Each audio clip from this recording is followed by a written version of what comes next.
মণ্ডপে মণ্ডপে বেজে উঠছে ঢাক ও কাসর। চট্টগ্রামের জে.এম. সেন হলে আছেন চট্টগ্রাম প্রতিনিধি মনিরুল ইসলাম পারভেজ। পারভেজ, চট্টগ্রামের পূজা আয়োজন কেমন দেখছেন? ভক্ত অনুরাগীরা কি বলছেন?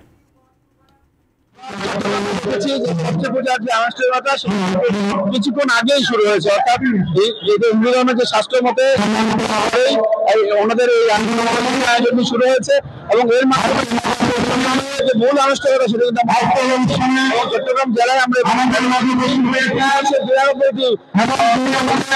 পূজা কিন্তু আমরা এখন যে অবস্থার মধ্যে অর্থাৎ এই আমরা পুলিশ প্রশাসনের পক্ষ থেকে